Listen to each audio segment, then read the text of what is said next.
ਸਲੋਕ ਮਹਿਲਾ ਪੰਜਵਾਂ। ਨਾਨਕ ਸੋਈ ਦਿਨਸ ਸੁਹਾਵੜਾ, ਜਿਤ ਪ੍ਰਭ ਆਵੇ ਚਿਤ।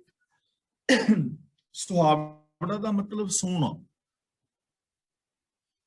ਜਿਤ ਦਾ ਮਤਲਬ ਜਿਸ ਵਿੱਚ, ਚਿੱਤ ਦਾ ਮਤਲਬ ਚਿੱਤ ਵਿੱਚ। ਆਮ ਕਰਕੇ ਸਾਡੇ ਸਮਾਜ ਦੇ ਅੰਦਰ ਵਹਿਮ ਰਿਹਾ ਹੈ ਔਰ ਅੱਜ ਵੀ ਬਹੁਤੇ ਥਾਵਾਂ ਤੇ ਹੈ ਕਿ ਕੋਈ ਸਮਾਂ ਚੰਗਾ ਹੁੰਦਾ ਹੈ ਤੇ ਕੋਈ ਸਮਾਂ ਮਾੜਾ ਹੁੰਦਾ ਹੈ। ਕੋਈ ਦਿਨ ਸ਼ੁਭ ਹੈ ਔਰ ਕੋਈ ਦਿਨ ਅਸ਼ੁਭ ਹੈ। ਕੋਈ ਮਹੀਨਾ ਸ਼ੁਭ ਹੈ ਔਰ ਕੋਈ ਮਹੀਨਾ ਅਸ਼ੁਭ ਹੈ। ਇਹ ਵਿਚਾਰ ਆਮ ਕਰਕੇ ਚੱਲਦੀ ਰਹਿੰਦੀ। ਪਰ ਗੁਰੂ ਸਾਹਿਬ ਜੀ ਨੇ ਪਾਵਨ ਬਾਣੀ ਦੇ ਅੰਦਰ ਸਾਡੇ ਇਹ ਸਾਰੇ ਸ਼ੰਕੇ ਔਰ ਵਹਿਮ ਦੂਰ ਕਰ ਦਿੱਤੇ ਨੇ, ਇਹ ਗੱਲ ਕਹਿ ਕੇ ਕਿ ਮਹਾ ਦਿਵਸ ਮੂਰਤ ਭਲੇ ਜਿਸ ਕੋ ਨਦਰ ਕਰੇ, ਨਾਨਕ ਮੰਗੇ ਦਰਸ ਦਾਨ ਕਿਰਪਾ ਕਰੋ ਹਰੇ। ਕਿ ਹਰ ਉਹ ਮਹੀਨਾ ਵਾਰ ਦਿਨ ਸੁਹਾਵਣਾ ਔਰ ਭਲਾ ਹੈ ਜਦੋਂ ਸਾਨੂੰ ਰੱਬੀ ਗੁਣ ਯਾਦ ਆਉਂਦੇ ਨੇ, ਜਦੋਂ ਅਸੀਂ ਸੱਚ ਦੇ ਨਾਲ ਜੁੜੇ ਹੋਏ ਹਾਂ।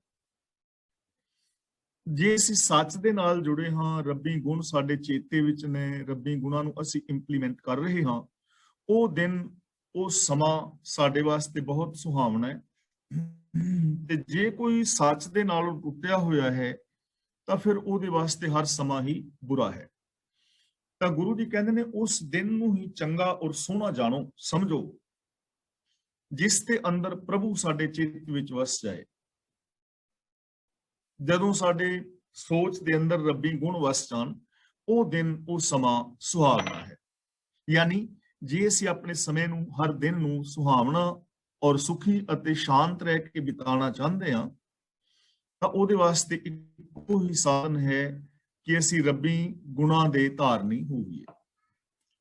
ਜਿਤ ਦਿਨ ਵਿਸਰੈ ਪਾਰ ਬ੍ਰਹਮ, ਫਿੱਟ ਭਲੇਰੀ ਰੁੱਤ। ਭਲੇਰੀ ਦਾ ਮਤਲਬ ਮਾੜੀ, ਭਲੀ ਤੋਂ ਉਲਟ, ਮੰਦੀ। ਜਿਤ ਦਿਨ ਦਾ ਮਤਲਬ ਜਿਸ ਦਿਨ ਵਿੱਚ। ਜਿਤ ਦਿਨ ਵਿਸਰੈ ਪਾਰ ਬ੍ਰਹਮ, ਜਿਸ ਦਿਨ ਵਿੱਚ ਪਾਰ ਬ੍ਰਹਮ ਭੁੱਲ ਜਾਏ, ਰੱਬੀ ਗੁਣ ਭੁੱਲ ਜਾਣ, ਬੰਦਾ ਰੱਬੀ ਗੁਣਾਂ ਨੂੰ ਆਪਣੀ ਜ਼ਿੰਦਗੀ ਵਿੱਚ ਇੰਪਲੀਮੈਂਟ ਨਾ ਕਰੇ, ਰੱਬੀ ਗੁਣਾਂ ਦੇ ਨਾਲੋਂ ਟੁੱਟ ਜਾਏ। ਫਿੱਟ ਭਲੇਰੀ ਰੁੱਤ ਦਾ ਮਤਲਬ ਉਹ ਸਮਾਂ ਔਰ ਉਹ ਰੁੱਤ ਨੂੰ ਫਿਟਕਾਰ ਯੋਗ ਸਮਝੋ। ਲਾਨਤ ਯੋਗ ਮੀਨਸ ਕਿ ਉਹ ਸਮਾਂ, ਉਹ ਰੁੱਤ ਭੈੜੀ ਹੈ, ਫਿਟਕਾਰ ਯੋਗ ਹੈ, ਜਦੋਂ ਸਾਨੂੰ ਪ੍ਰਭੂ ਦੇ ਗੁਣ ਵਿਸਰ ਜਾਂਦੇ ਨੇ। ਇਹ ਚੀਜ਼ ਥੋੜੀ ਜਿਹੀ ਸਮਝਣ ਵਾਲੀ ਹੈ। ਜਿਵੇਂ ਹੁਣ ਬਸੰਤ ਬਹਾਰ ਹੈ, ਮਾਨੋ ਬਸੰਤ ਬਹਾਰ ਦੇ ਅੰਦਰ ਚਾਰ ਚੁਫੇਰੇ ਫੁੱਲ ਖਿੜੇ ਨੇ, ਨਵੀਆਂ ਪੱਤੀਆਂ ਨੇ, ਵਨਸਪਤੀ ਤੇ ਚਾਰ ਚੁਫੇਰੇ ਜੀਵਨ ਦਾ ਨਵਾਂ ਸੰਚਾਰ ਹੈ। ਔਰ ਅਸੀਂ ਕਿਸੇ ਪਹਾੜ ਦੇ ਕਿਨਾਰੇ ਵਾਲੇ ਪਾਸੇ ਆ, ਜਿੱਥੇ ਝਰਨੇ ਚੱਲ ਰਹੇ ਨੇ, ਜਿੱਥੇ ਬਹੁਤ ਸੁੰਦਰ ਵਨਸਪਤੀ ਹੈ, ਮੌਸਮ ਬੜਾ ਸੁਹਾਵਣਾ ਹੈ, ਰੁੱਤ ਬੜੀ ਮਿੱਠੀ ਔਰ ਚੰਗੀ ਹੈ, ਚਾਰ ਚੁਫੇਰੇ ਫੁੱਲ ਔਰ ਸੁਗੰਧੀਆਂ ਨੇ। ਲੇਕਿਨ ਜੇ ਬੰਦੇ ਦਾ ਆਚਰਣ ਚੰਗਾ ਨਹੀਂ, ਜੇ ਬੰਦੇ ਦੀ ਮਾਨਸਿਕਤਾ ਦੇ ਅੰਦਰ ਸੱਚ ਨਹੀਂ, ਗੁਣ ਨਹੀਂ, ਤਾਂ ਇਹ ਜਿਹੜੀ ਚੰਗੀ ਰੁੱਤ ਹੈ ਉਹ ਸਾਨੂੰ ਸ਼ਾਂਤੀ ਨਹੀਂ ਦੇ ਸਕੇਗੀ। ਸਾਡੇ ਜੀਵਨ ਨੂੰ ਰੁੱਤ ਜਾਂ ਕੋਈ ਦਿਨ ਸੁਹਾਵਣਾ ਨਹੀਂ ਬਣਾ ਸਕੇਗਾ। ਸਾਡੇ ਜੀਵਨ ਨੂੰ ਸੁਹਾਵਣਾ ਗੁਣਾਂ ਨੇ ਬਣਾਉਣਾ ਹੈ। ਸਾਡੇ ਆਚਰਣ ਨੇ, ਸਾਡੇ ਵਿਵਹਾਰ ਨੇ, ਸਾਡੇ ਬੋਲਾਂ ਨੇ, ਸਾਡੀ ਸੋਚ ਨੇ। ਤਾਂ ਗੁਰੂ ਜੀ ਕਹਿੰਦੇ ਨੇ ਜਿਸ ਦਿਨ ਔਰ ਜਿਸ ਰੁੱਤ ਦੇ ਅੰਦਰ ਪ੍ਰਭੂ ਭੁੱਲ ਜਾਏ, ਉਹ ਰੁੱਤ ਨਿੰਦਨਯੋਗ ਹੈ। ਭਾਵ ਉਹ ਰੁੱਤ ਚੰਗੀ ਨਹੀਂ ਹੈ, ਉਹ ਰੁੱਤ ਤੁਹਾਨੂੰ ਸੁਖੀ ਔਰ ਸ਼ਾਂਤ ਨਹੀਂ ਕਰ ਸਕਦੀ। ਮਹਿਲਾ ਪੰਜਵਾਂ। ਨਾਨਕ ਮਿਤਰਾਈ ਤਿਸ ਸਿਉ, ਸਭ ਕਿਛ ਜਿਸ ਕੈ ਹਾਥ। ਮਿਤਰਾਈ ਦਾ ਮਤਲਬ ਦੋਸਤੀ, ਮਿੱਤਰਤਾ। ਮਨੁੱਖ ਨੂੰ ਜ਼ਿੰਦਗੀ ਜੀਣ ਵਾਸਤੇ ਸੱਜਣ ਮਿੱਤਰ ਚਾਹੀਦੇ ਨੇ।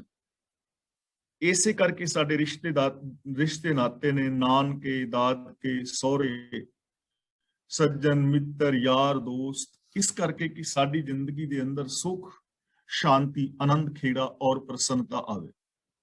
ਕਿਉਂਕਿ ਇਕੱਲਾਪਨ ਬੰਦੇ ਦੇ ਅੰਦਰ ਮਾਨਸਿਕ ਰੋਗ ਪੈਦਾ ਕਰਦਾ ਹੈ। ਔਰ ਇਹ ਸੋਚੋ ਕਿ ਜੇ ਇਸ ਦੁਨੀਆ ਵਿੱਚ ਬੰਦਾ ਇਕੱਲਾ ਹੀ ਹੋਵੇ ਤੇ ਕਿੰਨੇ ਵੀ ਉਹਦੇ ਕੋਲ ਪਦਾਰਥ ਹੋਣ, ਉਹਦੀ ਜ਼ਿੰਦਗੀ ਕੈਸੀ ਹੋਏਗੀ। ਇਕੱਲੇਪਨ ਦੇ ਅੰਦਰ ਜ਼ਿੰਦਗੀ ਸੁਖੀ ਔਰ ਸ਼ਾਂਤ ਨਹੀਂ ਹੁੰਦੀ। ਸਾਨੂੰ ਜ਼ਿੰਦਗੀ ਜੀਣ ਵਾਸਤੇ ਰਿਸ਼ਤੇਦਾਰ ਸੱਜਣ ਮਿੱਤਰ ਚਾਹੀਦੇ ਨੇ, ਕਿਉਂਕਿ ਮਨੁੱਖ ਇੱਕ ਸਮਾਜਿਕ ਪ੍ਰਾਣੀ ਹੈ। ਪਰ ਵੇਖਣ ਵਿੱਚ ਇਹ ਆਉਂਦਾ ਹੈ ਕਿ ਜਿੰਨੇ ਵੀ ਸਾਨੂੰ ਦੁੱਖ ਮਿਲੇ ਨੇ ਬਹੁਤੇ, ਉਹ ਸਾਨੂੰ ਦੁਸ਼ਮਣਾਂ ਤੋਂ ਨਹੀਂ, ਉਹ ਆਪਣਿਆਂ ਤੋਂ ਜ਼ਿਆਦਾ ਮਿਲੇ ਨੇ। ਰਿਸ਼ਤੇਦਾਰਾਂ ਤੋਂ, ਸੱਜਣਾ ਮਿੱਤਰਾਂ ਤੋਂ, ਯਾਰਾਂ ਦੋਸਤਾਂ ਤੋਂ, ਆਪਣਿਆਂ ਤੋਂ ਦੁੱਖ ਜ਼ਿਆਦਾ ਮਿਲੇ ਨੇ। ਤਾਂ ਜੇ ਕੋਈ ਦੁੱਖ ਦੇ ਰਿਹਾ ਹੈ ਤਾਂ ਉਹਨੂੰ ਅਸੀਂ ਆਪਣਾ ਨਹੀਂ ਕਹਿ ਸਕਦੇ, ਉਹਨੂੰ ਅਸੀਂ ਯਾਰ ਦੋਸਤ ਨਹੀਂ ਕਹਿ ਸਕਦੇ, ਉਹਨੂੰ ਅਸੀਂ ਰਿਸ਼ਤੇਦਾਰ ਨਹੀਂ ਕਹਿ ਸਕਦੇ, ਉਹਨੂੰ ਅਸੀਂ ਚੰਗਾ ਇਨਸਾਨ ਨਹੀਂ ਕਹਿ ਸਕਦੇ। ਚੰਗਾ ਇਨਸਾਨ, ਯਾਰ ਦੋਸਤ, ਰਿਸ਼ਤੇਦਾਰ, ਸੱਜਣ ਮਿੱਤਰ ਉਹ ਹੈ ਜੋ ਸਾਨੂੰ ਅਵਗੁਣਾਂ ਵੱਲੋਂ ਰੋਕੇ, ਸਾਡੀ ਜ਼ਿੰਦਗੀ ਦੇ ਅੰਦਰ ਖੁਸ਼ੀਆਂ, ਖੇੜੇ, ਆਨੰਦ ਔਰ ਪ੍ਰਸੰਨਤਾ ਪੈਦਾ ਕਰੇ। ਇਸ ਲਈ ਗੁਰੂ ਜੀ ਸਾਨੂੰ ਇੱਥੇ ਸਮਝਾ ਰਹੇ ਨੇ, ਨਾਨਕ ਮਿਤਰਾਈ ਤਿਸ ਸਿਓ ਸਭ ਕੁਛ ਜਿਸ ਕੈ ਹਾਥ। ਮਿਤਰਾਈ ਦਾ ਮਤਲਬ ਮਿੱਤਰਤਾ। ਜਿਸ ਪ੍ਰਭੂ ਦੇ ਹੱਥ ਦੇ ਅੰਦਰ ਸਭ ਕੁਝ ਹੈ, ਉਹਦੇ ਨਾਲ ਮਿੱਤਰਤਾ ਪਾਣੀ ਚਾਹੀਦੀ ਹੈ, ਉਹਨੂੰ ਆਪਣਾ ਦੋਸਤ ਬਣਾਉਣਾ ਚਾਹੀਦਾ ਹੈ। ਸਭ ਕੁਝ ਜਿਸ ਕੇ ਹੱਥ ਦਾ ਮਤਲਬ ਜਿਸ ਤੇ ਬਣਾਏ ਕੁਦਰਤੀ ਨੇਮਾਂ ਵਿੱਚ, ਜਿਹਦੇ ਹੁਕਮ ਰਜ਼ਾ ਵਿੱਚ, ਸਿਸਟਮ ਦੇ ਅੰਦਰ ਸਭ ਕੁਝ ਹੈ, ਜਿਹਦੇ ਤੋਂ ਬਾਹਰ ਕੁਝ ਵੀ ਨਹੀਂ ਹੋ ਸਕਦਾ, ਉਸ ਸਰਬ ਸ਼ਕਤੀਮਾਨ ਪ੍ਰਭੂ ਦੇ ਨਾਲ ਮਿੱਤਰਤਾ ਪਾਣੀ ਚਾਹੀਦੀ ਹੈ, ਉਹਨੂੰ ਆਪਣਾ ਦੋਸਤ ਬਣਾਉਣਾ ਚਾਹੀਦਾ ਹੈ। ਹੁਣ ਰੱਬ ਦੇ ਨਾਲ ਦੋਸਤੀ ਕਿਵੇਂ ਹੋਏਗੀ? ਸਾਡੀ ਸੁਰਤ ਨੇ ਰੱਬੀ ਗੁਣਾਂ ਨੂੰ ਦੋਸਤ ਬਣਾਉਣਾ ਹੈ। ਸੱਚਾਈ, ਨਿਰਭੈਤਾ, ਨਿਰਵੈਰਤਾ, ਦਇਆ, ਪਿਆਰ, ਮੁਹੱਬਤ, ਇਨਸਾਨੀਅਤ ਔਰ ਰੱਬੀ ਰਜ਼ਾ ਦੇ ਵਿੱਚ ਤੁਰਨਾ, ਇਹਦੇ ਨਾਲ ਅਸੀਂ ਮਿੱਤਰਤਾ ਪਾਣੀ ਹੈ। ਤਾਂ ਗੁਰੂ ਜੀ ਕਹਿੰਦੇ ਨੇ, ਜਿਸ ਦੇ ਹੱਥ ਵਿੱਚ ਸਭ ਕੁਝ ਹੈ, ਜੋ ਸਰਬ ਸ਼ਕਤੀਮਾਨ, ਸਰਬ ਵਿਆਪਕ ਹੈ, ਉਹਦੇ ਨਾਲ ਸਾਨੂੰ ਮਿੱਤਰਤਾ ਪਾਣੀ ਚਾਹੀਦੀ ਹੈ।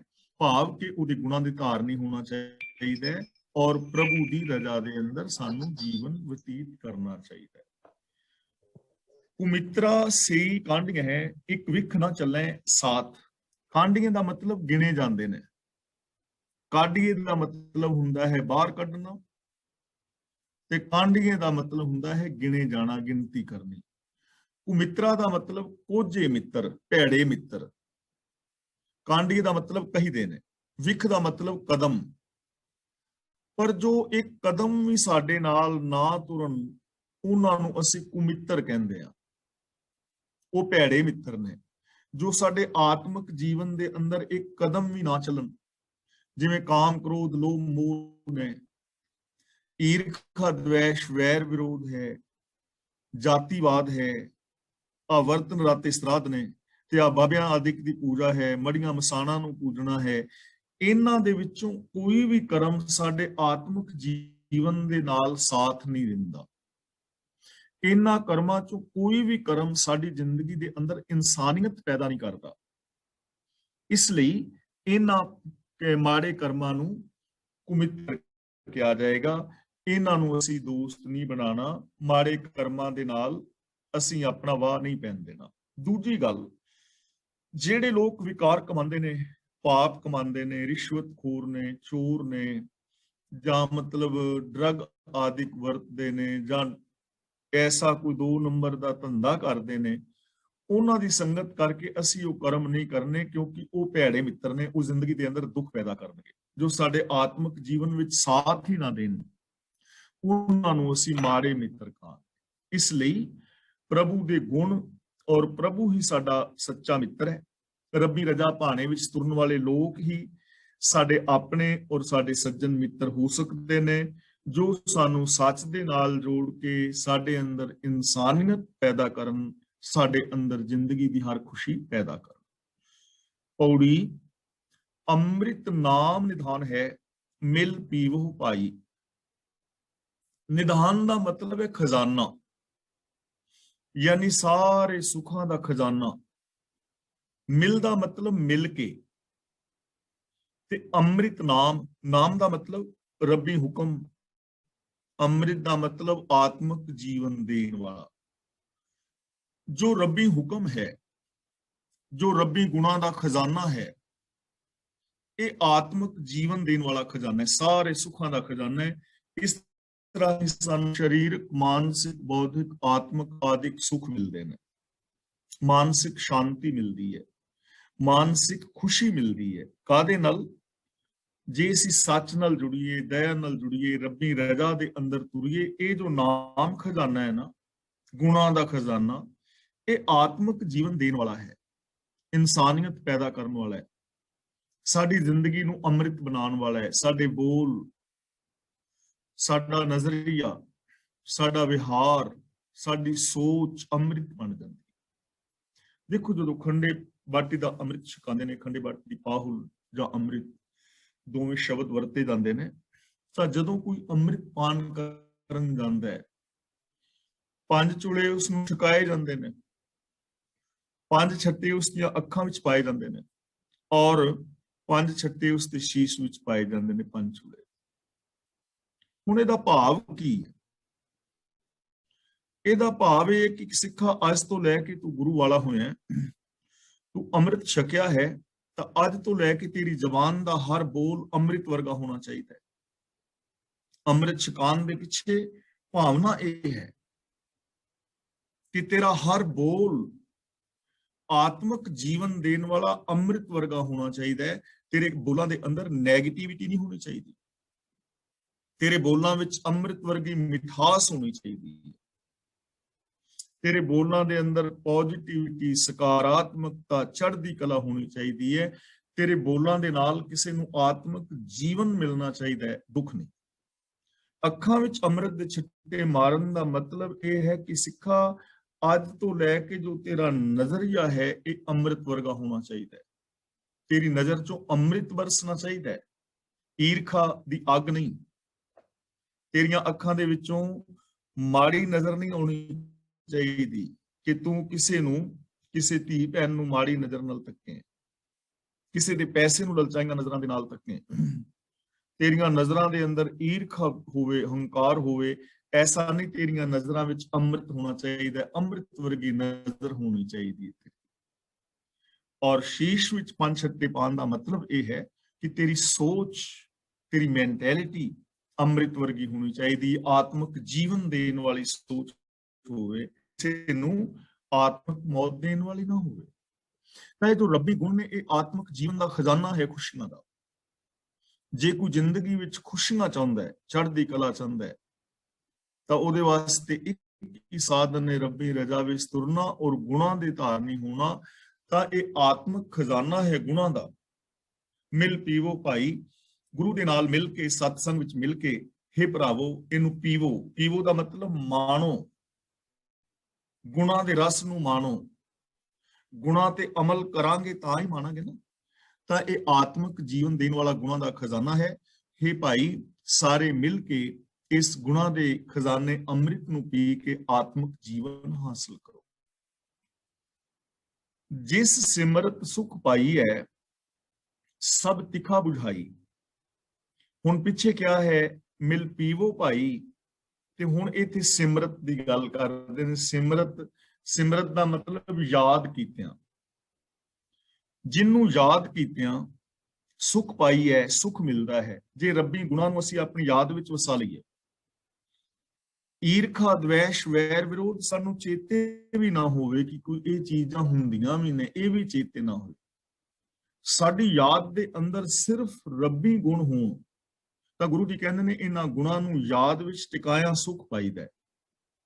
ਔਰ ਹਕੀਕਤ ਹੈ, ਮਨੋਵਿਗਿਆਨਿਕ ਤੱਥ ਨੇ, ਜੇ ਯਾਦ ਦੇ ਅੰਦਰ ਪੋਜ਼ਿਟਿਵਿਟੀ ਹੈ, ਸਕਾਰਾਤਮਕਤਾ ਹੈ, ਰੱਬੀ ਗੁਣ ਨੇ, ਤਾਂ ਅੰਦਰ ਫਿਰ ਦੁੱਖ ਦਾ ਕਾਰਨ ਹੀ ਨਹੀਂ, ਪਰੇਸ਼ਾਨੀ ਦਾ ਕੋਈ ਕਾਰਨ ਨਹੀਂ ਹੈ। ਸਭ ਤਿੱਖਾ ਬੁਝਾਈ। ਤਿੱਖਾ ਦਾ ਮਤਲਬ ਤ੍ਰਿਸ਼ਨਾ। ਮਾਇਆ ਦੀ ਸਾਰੀ ਤ੍ਰਿਸ਼ਨਾ ਮਿਟ ਜਾਂਦੀ ਹੈ ਜੇ ਰੱਬੀ ਗੁਣਾਂ ਨੂੰ ਅੰਦਰ ਵਸਾ ਲਿਆ ਜਾਏ ਨਾ। ਰੱਬੀ ਗੁਣਾਂ ਨੂੰ ਯਾਦ ਕਰਦਿਆਂ, ਯਾਦ ਵਿੱਚ ਵਸਾਇਆ, ਸਾਰੀ ਜਿਹੜੀ ਵਿਕਾਰਾਂ ਦੀ, ਮਾਇਆ ਦੀ ਤ੍ਰਿਸ਼ਨਾ ਹੈ, ਉਹ ਮਿਟ ਜਾਂਦੀ ਹੈ। ਫਿਰ ਕਾਮ, ਕ੍ਰੋਧ, ਲੋਭ, ਮੋਹ, ਹੰਕਾਰ ਵਾਲੇ ਪਾਸੇ ਧਿਆਨ ਨਹੀਂ ਜਾਂਦਾ। ਫਿਰ ਅੰਦਰ ਸੈਲਫਿਸ਼ਨੈਸ ਪੈਦਾ ਨਹੀਂ ਹੁੰਦੀ। ਫਿਰ ਮੇਰ ਤੇਰ ਦੇ ਵਿਤਕਰੇ ਪੈਦਾ ਨਹੀਂ ਹੁੰਦੇ। ਫਿਰ ਅੰਦਰੋਂ ਬਾਹਰ ਤੇ ਹੋਰੋਂ, ਅੰਦਰੋਂ ਹੋਰ ਤੇ ਬਾਹਰੋਂ ਹੋਰ ਵਾਲੀ ਜ਼ਿੰਦਗੀ ਬੰਦਾ ਨਹੀਂ ਜੀਂਦਾ। ਸਾਰੇ ਉਹਨੂੰ ਸੁੱਖ ਮਿਲ ਜਾਂਦੇ ਨੇ ਔਰ ਉਹਦੀਆਂ ਸਾਰੀਆਂ ਆਸਾਂ ਤ੍ਰਿਸ਼ਨਾਵਾਂ ਬੁੱਝ ਜਾਂਦੀਆਂ ਨੇ। ਕਰ ਸੇਵਾ ਪਾਰ ਬ੍ਰਹਮ ਗੁਰ, ਭੁੱਖ ਰਹਿ ਨਾ ਕਾਈ।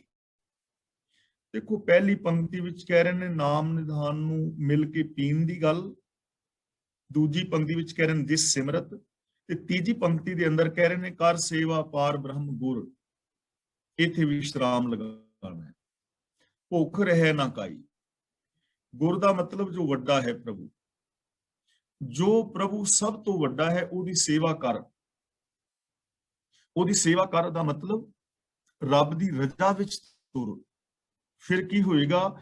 ਭੁੱਖ ਰਹਿ ਨਾ ਕਾਈ, ਫਿਰ ਤੇਰੀ ਜ਼ਿੰਦਗੀ ਦੇ ਅੰਦਰ ਮਾਇਆ ਦੀ ਕੋਈ ਭੁੱਖ ਨਹੀਂ ਰਹੇਗੀ, ਭਟਕਣਾ ਨਹੀਂ ਰਹੇਗੀ, ਫਿਰ ਤੇਰੀ ਜ਼ਿੰਦਗੀ ਦੇ ਅੰਦਰ ਤ੍ਰਿਪਤੀ ਹੋਏਗੀ, ਤੂੰ ਆਪਣੇ ਜੀਵਨ ਤੋਂ ਸੈਟੀਸਫਾਈ ਹੋਏਗਾ, ਤੇਰੇ ਜੀਵਨ ਵਿੱਚ ਚੜ੍ਹਦੀ ਕਲਾ ਹੋਏਗੀ, ਤੇਰੇ ਜੀਵਨ ਵਿੱਚ ਖੁਸ਼ੀਆਂ ਹੋਣਗੀਆਂ, ਤੇਰੀ ਜ਼ਿੰਦਗੀ ਵਿੱਚ ਮਾਇਆ ਦੀ ਕੋਈ ਭੁੱਖ ਨਹੀਂ ਰਹੇਗੀ, ਨਾ ਤ੍ਰਿਸ਼ਨਾ ਰਹੇਗੀ, ਨਾ ਸੈਲਫਿਸ਼ਨੈਸ, ਨਾ ਮੇਰ ਤੇਰ ਦੇ ਵਿਤਕਰੇ, ਇਹਨਾਂ ਚੀਜ਼ਾਂ ਚੋਂ ਕੋਈ ਨਹੀਂ ਰਹੇਗਾ ਜੇ ਤੂੰ ਅਕਾਲ ਪੁਰਖ ਪ੍ਰਭੂ ਦੀ ਸੇਵਾ ਕਰੇ, ਭਾਵ ਜੇ ਤੂੰ ਰੱਬੀ ਰਜ਼ਾ ਵਿੱਚ ਤੁਰੇ, ਰੱਬੀ ਗੁਣਾਂ ਦਾ ਧਾਰਨੀ ਹੋਵੇ। ਸਗਲ ਮਨੋਰਥ ਪੁਨਿਆ ਅਮਰਾ ਪਦ ਪਾਈ।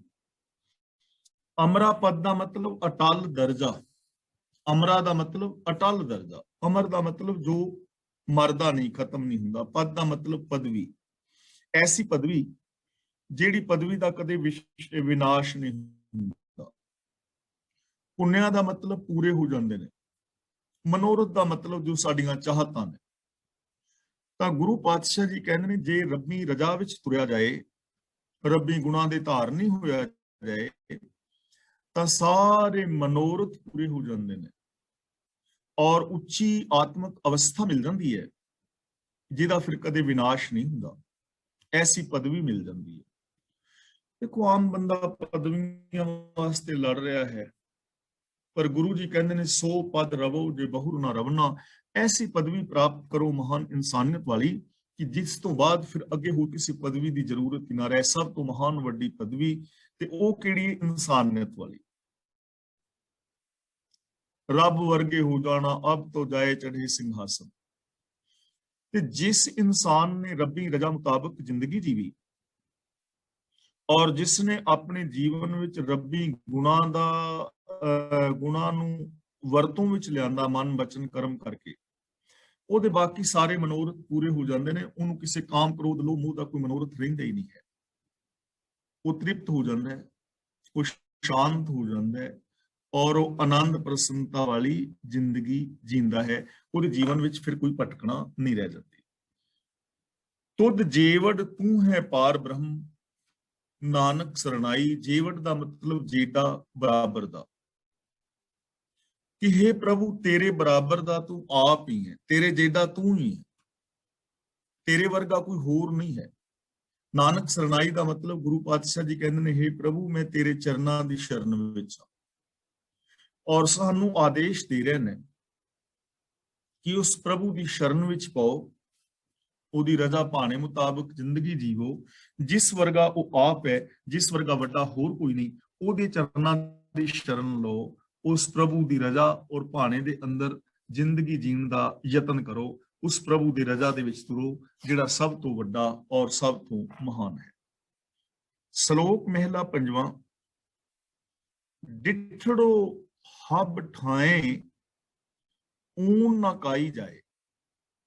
ਡਿਠੜੋ ਦਾ ਮਤਲਬ ਵੇਖਿਆ ਹੈ, ਹਬ ਠਾਏ ਦਾ ਮਤਲਬ ਸਭ ਥਾਵਾਂ ਤੇ, ਊਨ ਦਾ ਮਤਲਬ ਊਣਾ ਖਾਲੀ, ਠਾਏ ਦਾ ਮਤਲਬ ਜਾਏ ਦਾ ਮਤਲਬ ਥਾਂ। ਡਿਠੜੋ ਹਬ ਠਾਏ, ਮੈਂ ਪ੍ਰਭੂ ਨੂੰ ਹਰ ਥਾਂ ਤੇ ਮੌਜੂਦ ਵੇਖਿਆ ਹੈ। ਡਿਠੜੋ ਦਾ ਮਤਲਬ ਵੇਖਿਆ ਹੈ, ਹਬ ਠਾਏ ਦਾ ਮਤਲਬ ਸਭ ਥਾਵਾਂ ਤੇ। ਧੰਨ ਗੁਰੂ ਅਰਜਨ ਪਾਤਸ਼ਾਹ ਜੀ ਕਹਿ ਰਹੇ ਨੇ ਕਿ हे ਭਾਈ ਮੈਂ ਪ੍ਰਭੂ ਨੂੰ ਹਰ ਥਾਂ ਤੇ ਵੇਖਿਆ ਹੈ। ਊਣ ਨਾ ਕਾਈ ਜਾਏ, ਕੋਈ ਥਾਂ ਖਾਲੀ ਨਹੀਂ ਹੈ ਜਿੱਥੇ ਰੱਬ ਨਾ ਹੋਵੇ, ਕੋਈ ਐਸੀ ਥਾਂ ਨਹੀਂ। ਰੱਬ ਤੋਂ ਬਿਨਾਂ ਕੋਈ ਥਾਂ ਐਸੀ ਹੈ ਨਹੀਂ। ਮੈਂ ਸਭ ਥਾਵਾਂ ਤੇ ਉਸ ਪ੍ਰਭੂ ਨੂੰ ਵੇਖਿਆ ਹੈ। ਭਗਤ ਕਬੀਰ ਜੀ ਵੀ ਇਹ ਗੱਲ ਕਹਿੰਦੇ ਨੇ, ਦੋਏ ਦੋਏ ਲੋਚਨ ਦੇਖਾਂ ਹੂੰ ਹਰ ਬਿਨ ਔਰ ਨਾ ਦੇਖਾਂ। ਵੀ ਰੱਬ ਤੋਂ ਬਿਨਾਂ ਕੋਈ ਥਾਂ ਹੈ ਹੀ ਨਹੀਂ ਖਾਲੀ ਜਿੱਥੇ ਰੱਬ ਨਾ ਹੋਵੇ। ਕੋਈ ਇਸਤਰੀ, ਕੋਈ ਪੁਰਸ਼, ਕੋਈ ਜੀਵ ਜੰਤ, कोई वनस्पति, कोई देश, कोई धरती, खंड मंडल, ब्रह्मंड, कोई जगह ऐसी है ही नहीं जिथे ना होवे। मैं हर थां ते उस प्रभु ਨੂੰ ਵੇਖਿਆ है, ਉਹਦੇ ਤੋਂ ਬਿਨਾ ਕੋਈ ਥਾਂ ਨਹੀਂ ਹੈ। ਹੁਣ ਦੇਖੋ ਇਸ ਚੀਜ਼ ਨੂੰ ਜੇ ਅਸੀਂ ਸਮਝੀਏ ਤਾਂ ਫਿਰ ਜਿਹੜਾ ਅਸੀਂ ਇਹ ਮੰਨਦੇ ਹਾਂ ਕਿ ਰੱਬ ਉੱਤੇ ਕਿਤੇ ਬੈਠਾ ਹੈ ਵੱਖਰਾ, ਤਾਂ ਫਿਰ ਉਹ ਪ੍ਰੋਬਲਮ ਸਾਡੀ ਹੈ ਨਾ। ਰੱਬ ਇੱਕ ਥਾਂ ਤੇ ਬੈਠਾ ਹੋਇਆ ਨਹੀਂ, ਜਗਤ ਦੇ ਕਣ-ਕਣ ਦੇ ਅੰਦਰ ਪਸਰਿਆ ਹੋਇਆ ਹੈ। ਕੋਈ ਥਾਂ ਖਾਲੀ ਹੀ ਨਹੀਂ ਜਿੱਥੇ ਰੱਬ ਨਾ ਹੋਵੇ, ਸਭ ਥਾਵਾਂ ਤੇ ਹੈ। ਕੇਵਲ ਨਜ਼ਰੀਆ ਬਦਲਣ ਦੀ ਲੋੜ ਹੈ। ਨਾਨਕ ਲੱਧਾ ਤਿੰਨ ਸੁਆਓ ਜਿਨ੍ਹਾਂ ਸਤਿਗੁਰ ਭੇਟਿਆ। ਸੁਆਓ ਦਾ ਮਤਲਬ ਹੈ ਜੀਵਨ ਦਾ ਮਨੋਰਥ, ਲੱਧਾ ਦਾ ਮਤਲਬ ਲੱਭਿਆ, ਸਤਿਗੁਰ ਭੇਟਿਆ ਦਾ ਮਤਲਬ ਜਿਨ੍ਹਾਂ ਨੂੰ ਗੁਰੂ ਮਿਲਿਆ। ਹੁਣ ਗੁਰੂ ਅਰਜਨ ਪਾਤਸ਼ਾਹ ਜੀ ਕਹਿੰਦੇ ਨੇ ਕਿ ਮੈਂ ਰੱਬ ਨੂੰ ਜਗਤ ਦੇ ਕਣ-ਕਣ ਵਿੱਚ ਵੇਖਿਆ ਹੈ, ਉਹਦੇ ਤੋਂ ਬਿਨਾਂ ਕੋਈ ਜਗ੍ਹਾ ਹੈ ਹੀ ਨਹੀਂ ਹੈ। ਹੁਣ ਸਾਡਾ ਸਵਾਲ ਇਹ ਹੋਏਗਾ ਕਿ ਸਾਨੂੰ ਕਿਉਂ ਨਹੀਂ ਲੱਭਦਾ, ਸਾਨੂੰ ਕਿਉਂ ਨਹੀਂ ਦਿਸਦਾ, ਅਸੀਂ ਕਿਉਂ ਨਹੀਂ ਵੇਖ ਪਾਏ। ਤਾਂ ਸਤਿਗੁਰ ਕਹਿੰਦੇ ਨੇ ਕਿ ਜੀਵਨ ਦਾ ਮਨੋਰਥ ਉਹਨਾਂ ਮਨੁੱਖਾਂ ਨੇ ਲੱਭਿਆ ਹੈ ਜਿਨ੍ਹਾਂ ਸਤਿਗੁਰ ਭੇਟਿਆ, ਜਿਨ੍ਹਾਂ ਨੂੰ ਗੁਰੂ ਮਿਲਿਆ ਹੈ, ਜੋ ਗੁਰੂ ਦੇ ਨਾਲ ਮਿਲੇ ਨੇ, ਜੋ ਗੁਰੂ ਦੇ ਦੱਸੇ ਰਾਹਾਂ ਤੇ ਤੁਰਦੇ ਨੇ, ਜਿਨ੍ਹਾਂ ਨੇ ਗੁਰੂ ਦੀ ਸੋਚ ਨੂੰ ਅਪਣਾ ਲਿਆ ਹੈ। ਗੁਰੂ ਨੂੰ ਮਿਲਣ ਦਾ ਮਤਲਬ ਜਿਹੜੇ ਗੁਰੂ ਦੀ ਸੋਚ ਨੂੰ ਜਿਨ੍ਹਾਂ ਅਪਣਾ ਲਿਆ, ਜਿਨ੍ਹਾਂ ਨੇ ਆਪਣੀ ਮਨ ਦੀ ਮੱਤ ਛੱਡ ਕੇ ਗੁਰੂ ਦੀ ਮੱਤ ਦੇ ਜੋ ਧਾਰਨੀ ਹੋ ਗਏ, ਉਹਨਾਂ ਨੂੰ ਚਾਰ ਚਫੇਰੇ ਦਿਸ ਜਾਂਦਾ ਹੈ। ਹੁਣ ਸਾਡੀ ਪ੍ਰੋਬਲਮ ਰੱਬ ਨੂੰ ਵੇਖਣ ਦੀ ਨਹੀਂ ਹੈ, ਸਾਡੀ ਪ੍ਰੋਬਲਮ ਮੇਨ ਜਿਹੜੀ ਹੈ ਉਹ ਮਨ ਦੀ ਮੱਤ ਨੂੰ ਛੱਡਣ ਦੀ। ਅਸੀਂ ਆਪਣੀ ਸੋਚ ਨੂੰ ਨਹੀਂ ਛੱਡ ਰਹੇ ਕਿ ਸੰਤ ਜੀ ਫਲਾਂ ਬਾਬਾ ਤੇ ਇੰਜ ਕਹਿੰਦਾ ਜੀ ਰੱਬ ਉੱਤੇ ਹੈ, ਫਲਾਂ ਬੰਦਾ ਤੇ ਇੰਜ ਕਹਿੰਦਾ ਜੀ ਦਸਮ ਦੁਆਰ ਵਿੱਚ ਪ੍ਰਾਣ ਚੜਾਓਗੇ ਤਾਂ, ਫਲਾਂ ਪ੍ਰਚਾਰਕ ਤੇ ਇੰਜ ਕਹਿੰਦਾ ਜੀ ਤੇ ਦਸਮ ਦੁਆਰ ਵਿੱਚ ਪ੍ਰਾਣ ਚੜਾਓਗੇ ਤਾਂ ਤੁਹਾਡੇ ਅੰਦਰ ਬੰਸਰੀਆਂ ਵੱਜਣਗੀਆਂ। ਹੁਣ ਉਹ ਤੇ ਪ੍ਰਚਾਰਕ ਕਹਿ ਰਿਹਾ ਨਾ, ਕੋਈ ਬੰਦਾ ਕਹਿ ਰਿਹਾ, ਗੁਰੂ ਤੇ ਨਹੀਂ ਕਹਿ ਰਿਹਾ। ਸਾਡੀ ਪ੍ਰੋਬਲਮ ਇਹ ਹੈ ਕਿ ਅਸੀਂ ਬੰਦੇ ਦੀ ਗੱਲ ਨੂੰ ਤੇ ਮੰਨ ਲਿਆ ਪਰ ਗੁਰੂ ਦੀ ਗੱਲ ਨੂੰ ਨਹੀਂ ਮੰਨਿਆ। ਜੇ ਗੁਰੂ ਦੀ ਗੱਲ ਤੇ ਜਿਹੜਾ ਅਮਲ ਕਰ ਲਵੇਗਾ ਉਹ ਇਸ ਮਨੋਰਥ ਨੂੰ ਪਾ ਲਵੇਗਾ। ਹੁਣ ਦੇਖੋ ਗੁਰੂ ਦੀ ਗੱਲ ਨੂੰ ਮੰਨਣ ਵਾਸਤੇ ਪ੍ਰੋਬਲਮ ਸਾਡੀ ਹੈ ਕਿ ਜਿਵੇਂ ਅਸੀਂ ਹੁਣ 40 45 20 ਭੈਣਾਂ ਜੋ ਵੀ ਕਲਾਸ ਵਿੱਚ ਹੈ, ਜੇ ਅਸੀਂ ਇੱਕ ਦੂਜੇ ਨਾਲ ਰੱਬ ਵਰਗਾ ਪਿਆਰ ਕਰੀਏ, ਰੱਬ ਵਰਗਾ ਵਿਹਾਰ ਕਰੀਏ ਤਾਂ ਕੋਈ ਪ੍ਰੋਬਲਮ ਹੈ ਨਹੀਂ ਹੈ। ਪ੍ਰੋਬਲਮ ਇਹ ਹੈ ਕਿ ਅਸੀਂ ਇੱਕ ਦੂਜੇ ਨਾਲ ਰੱਬ ਵਰਗਾ ਪਿਆਰ ਵਿਹਾਰ ਕਰਦੇ ਹੀ ਨਹੀਂ। ਸਮੱਸਿਆ ਸਾਡੀ ਹੈ ਨਾ। ਛੋਟੀ ਜਿਹੀ ਕੋਈ ਗੱਲ ਕਹਿ ਦੇਵੇ ਤੇ ਅਸੀਂ ਆਪਣੇ ਗੁੱਸੇ ਨੂੰ ਜਿਵੇਂ ਕਿਵੇਂ ਰੋਕ ਤੇ ਲੈਨੇ ਆ, ਪਰ ਅੰਦਰ ਤੇ ਸਾਡੇ ਜੋ ਕੁਝ ਖਲਬਲੀ ਮਚ ਰਹੀ ਹੁੰਦੀ ਹੈ ਸਾਨੂੰ ਪਤਾ ਹੁੰਦਾ ਨਾ। ਤਾਂ ਗੱਲ ਹੈ ਸੋਚ ਨੂੰ ਬਦਲਣ ਦੀ, ਔਰ ਉਹਦੇ ਵਾਸਤੇ ਆਪਣੀ ਈਗੋ ਨੂੰ ਛੱਡਣ ਦੀ ਲੋੜ ਹੈ, ਆਪਣੇ ਮਨ ਦੀ ਮੱਤ ਨੂੰ ਛੱਡਣ ਦੀ ਲੋੜ ਹੈ, ਗੁਣਾਂ ਦੇ ਧਾਰਨੀ ਹੋਣ ਦੀ ਲੋੜ ਹੈ, ਮਨ ਵਚਨ ਔਰ ਕਰਮ ਕਰਕੇ। ਤਾਂ ਜਿਨ੍ਹਾਂ ਨੂੰ ਗੁਰੂ ਮਿਲ ਪਿਆ, ਜੋ ਯਾਨੀ ਜੋ ਗੁਰੂ ਅਨੁਸਾਰ ਜਿਨ੍ਹਾਂ ਨੇ ਜ਼ਿੰਦਗੀ ਜੀਵੀ, ਉਹਨਾਂ ਨੂੰ ਇਹ ਜੀਵਨ ਦਾ ਮਨੋਰਥ ਲੱਭ ਗਿਆ। ਉਹਨਾਂ ਨੇ ਆਪਣੇ ਜੀਵਨ ਦਾ ਉੱਚਾ ਸੁੱਚਾ ਗੋਲ ਹਾਸਲ ਕਰ ਲਿਆ। ਉਹਨਾਂ ਨੇ ਉਸ ਪ੍ਰਭੂ ਨੂੰ ਚਾਰ ਚੁਫੇਰੇ ਵਸਤਿਆਂ ਵੇਖ ਲਿਆ। ਮਹਿਲਾ ਪੰਜਵਾਂ, ਦਾਮਨੀ ਚਮਤਕਾਰ ਤਿਉ ਵਰਤਾਰਾ ਜਗ ਖੇ। ਇੱਥੇ ਖੇ ਦਾ ਮਤਲਬ ਹੈ ਦਾ। ਇੱਥੇ ਖੇ ਦਾ ਮਤਲਬ ਸਵਾ ਨਹੀਂ ਹੈ, ਖੇ ਸਵਾ। ਇੱਥੇ ਖੇ ਦਾ ਮਤਲਬ ਹੈ ਦਾ। ਦਾਮਨੀ ਦਾ ਮਤਲਬ ਬਿਜਲੀ ਜਿਹੜੀ ਆਕਾਸ਼ ਵਿੱਚ ਚਮਕਦੀ ਹੈ। ਚਮਤਕਾਰ ਦਾ ਮਤਲਬ ਲਿਸ਼ਕਾਰਾ। ਵਰਤਾਰਾ ਦਾ ਮਤਲਬ ਬਿਹੇਵੀਅਰ। ਜਗ ਖੇ ਦਾ ਮਤਲਬ ਜਗਤ ਦਾ। ਗੁਰੂ ਜੀ ਕਹਿੰਦੇ ਨੇ ਜਗਤ ਦਾ ਵਰਤਾਰਾ ਉਸੇ ਤਰ੍ਹਾਂ ਹੈ ਜਿਵੇਂ ਬਿਜਲੀ ਦਾ ਲਿਸ਼ਕਾਰਾ ਹੁੰਦਾ ਹੈ। ਹੁਣ ਬਿਜਲੀ ਦਾ ਲਿਸ਼ਕਾਰਾ ਬਹੁਤ ਤੇਜ਼ ਹੈ, ਅੱਖਾਂ ਚ ਹੁੰਦਿਆ ਜਾਂਦੀਆਂ ਨੇ ਨਾ, ਪਰ ਹੈ ਇੱਕ ਪਲ ਵਾਸਤੇ। ਬਿਜਲੀ ਚਮਕੀ, ਖਤਮ। ਉਹਨੇ ਜੋ ਨਫਾ ਨੁਕਸਾਨ ਕਰਨਾ ਉਹਨੇ ਆਪਣਾ ਕੰਮ ਕੀਤਾ, ਬਿਜਲੀ ਖਤਮ। ਬਿਜਲੀ ਚਮਕੀ ਨਾਲ ਦੇ ਨਾਲ ਖਤਮ। ਯਾਨੀ ਉਹ ਬਿਜਲੀ ਦਾ ਜਿਹੜਾ ਵਰਤਾਰਾ ਹੈ ਆਕਾਸ਼ ਵਿੱਚ ਸਦਾ ਨਹੀਂ ਕਿ ਸਦਾ ਚਾਨਣਾ ਕਰੀ ਰੱਖੇ, ਪਲ ਭਰ ਦਾ ਚਾਨਣਾ ਹੈ। ਇਹੋ ਹੀ ਵਰਤਾਰਾ ਇਸ ਜਗਤ ਦਾ ਹੈ। ਯਾਨੀ ਇਹ ਸੰਸਾਰ ਵੀ ਸਦਾ ਥਿਰ ਰਹਿਣ ਵਾਲਾ ਨਹੀਂ। ਜਿਵੇਂ ਬਿਜਲੀ ਦੀ ਚਮਕਾਰਾ, ਬਿਜਲੀ ਦਾ ਲਿਸ਼ਕਾਰਾ ਸਦਾ ਨਹੀਂ ਰਹਿੰਦਾ, ਥੋੜੇ ਚਿਰ ਦਾ ਹੈ, ਇਸੇ ਤਰ੍ਹਾਂ ਇੱਕ ਕਾਮ ਕ੍ਰੋਧ ਲੋਭ ਮੋਹ ਹੰਕਾਰ ਦੇ ਜਿਹੜੇ ਸੁੱਖ ਨੇ ਨਾ ਬਿਲਕੁਲ ਥੋੜ ਚਿਰੇ ਨੇ। ਇੱਕ ਪਲ ਵਾਸਤੇ ਬਿਜਲੀ ਚਾਨਣ ਕਰ ਦਿੰਦੀ ਹੈ, ਉਸ ਤੋਂ ਬਾਅਦ ਦਿਸਦਾ ਵੀ ਨਹੀਂ, ਅੱਖਾਂ ਨੂੰ ਕਿੰਨਾ ਚਿਰ ਹਨੇਰਾ ਰਹਿੰਦਾ ਨਾ। ਹੁਣ ਕਾਮ ਵਾਸਨਾ ਵਿੱਚ ਫਸ ਕੇ ਬੰਦਾ ਆਚਰਨਹੀਣਾ ਹੋ ਜਾਂਦਾ ਹੈ, ਕੁਛ ਐਸਾ ਗਲਤ ਕਰ ਲੈਂਦਾ ਹੈ, ਉਹਨੂੰ ਪਲ ਭਰ ਦਾ ਸੁੱਖ ਮਿਲਦਾ ਹੈ, ਲੇਕਿਨ ਸਾਰੀ ਜ਼ਿੰਦਗੀ ਦਾ ਪਛਤਾਵਾ, ਸਾਰੀ ਜ਼ਿੰਦਗੀ ਦਾ ਪਛਤਾਵਾ, ਦੁੱਖ। ਕ੍ਰੋਧ ਦੇ ਅੰਦਰ ਕਿਸੇ ਦਾ ਕਤਲ ਕਰ ਬੈਠਾ, ਹੋ ਸਕਦਾ ਹੈ ਪਲ ਪਰ ਵਾਸਤੇ ਖੁਸ਼ੀ ਮਿਲੀ ਹੋਵੇ ਕਿ ਮੈਂ ਉਹਨੂੰ ਮਾਰ ਮੁਕਾਇਆ, ਲੇਕਿਨ ਨਾਲ ਦੇ ਨਾਲ ਪਛਤਾਵਾ। ਤਾਂ ਕਹਿਣ ਤੋਂ ਭਾਵ ਕਿ ਇਹ ਦੁਨੀਆ ਦਾ ਵਰਤਾਰਾ ਵੀ ਇਸੇ ਤਰ੍ਹਾਂ, ਜਿਹੜੇ ਵਿਕਾਰ ਨੇ ਉਹਨਾਂ ਦਾ ਵੀ ਚਮਕਾਰਾ ਐਵੇਂ ਹੀ ਹੈ। ਜਿਵੇਂ ਕਿਕਰਾਂ ਦੇ ਬੀਜ ਨੇ ਨਾ, ਕਾਸ਼ਨੀ ਦਾ ਰੰਗ ਹੁੰਦਾ ਹੈ, ਬੜਾ ਸੋਹਣਾ ਡਿਜ਼ਾਈਨ ਹੁੰਦਾ ਹੈ, ਉਹਨਾਂ ਨੂੰ ਹੱਥ ਦੇ ਵਿੱਚ ਇੰਜ ਕਰੀਏ ਤੇ ਬੜੇ ਨਰਮ ਲੱਗਦੇ ਨੇ, ਬੜੇ ਨਰਮ ਲੱਗਦੇ ਨੇ। ਕਦੇ ਕਿਕਰਾਂ ਦੇ ਬੀਜ ਨੂੰ ਹੱਥ ਵਿੱਚ ਫੜ ਕੇ ਇਸ ਤਰ੍ਹਾਂ ਉਹਨਾਂ ਨੂੰ ਆਪਣੇ ਹੱਥ ਦੇ ਵਿੱਚ ਫੀਲਿੰਗ ਉਹਨਾਂ ਦੀ ਲਓ, ਤੇ ਕਦੇ ਮਨ ਵਿੱਚ ਆਉਂਦਾ ਹੈ ਕਿ ਇਹਨਾਂ ਦੇ ਵਿੱਚ ਸੂਲਾਂ ਵੀ ਹੋਣਗੀਆਂ? ਨਹੀਂ ਨਾ। ਪਰ ਉਹ ਨਰਮ ਕਾਸ਼ਨੀ ਦੇ ਰੰਗ ਵਰਗੇ ਬੀਜ ਜਦੋਂ ਜ਼ਮੀਨ ਵਿੱਚ ਬੀਜੇ ਜਾਣ ਤੇ ਜਦੋਂ ਉਹ ਉਗਦੇ ਨੇ ਨਾ, ਫਿਰ ਸੂਲਾਂ ਨਿਕਲਦੀਆਂ ਨੇ। ਇਸੇ ਤਰ੍ਹਾਂ ਕਾਮ ਕ੍ਰੋਧ ਲੋਭ ਵਿਕਾਰ ਹੰਕਾਰ ਜੋ ਵੀ ਦੁੱਖ ਪਾਪ ਨੇ, ਇਹ ਸਾਨੂੰ ਕਿਕਰਾਂ ਦੇ ਬੀਜਾਂ ਵਰਗੇ ਬੜੇ ਨਰਮ ਜਿਹੇ ਲੱਗਦੇ ਨੇ, ਬੜੇ ਸੋਹਣੇ ਲੱਗਦੇ ਨੇ। ਵਿਸ਼ੇ ਵਿਕਾਰ ਕਮਾਉਣ ਲੱਗਿਆ ਇਹ ਨਹੀਂ ਹੁੰਦਾ ਕਿ ਇਹਨਾਂ ਦੇ ਵਿੱਚ ਸੂਲਾਂ ਵੀ ਨਿਕਲਦੀਆਂ ਨੇ, ਪਰ ਜਦੋਂ ਬੰਦਾ ਬੀਜ ਪੈਂਦਾ ਫਿਰ ਸੂਲਾਂ ਨਿਕਲਦੀਆਂ, ਦੁੱਖ ਹੁੰਦਾ। ਤਾਂ ਜਿਵੇਂ ਬਿਜਲੀ ਦਾ ਚਮਕਾਰਾ ਹੈ, ਇਸੇ ਤਰ੍ਹਾਂ ਇਹ ਵਿਕਾਰ ਨੇ, ਪਲ ਭਰ ਦਾ ਸੁੱਖ ਹੈ, ਫਿਰ ਅਸ਼ਾਂਤੀ ਹੈ।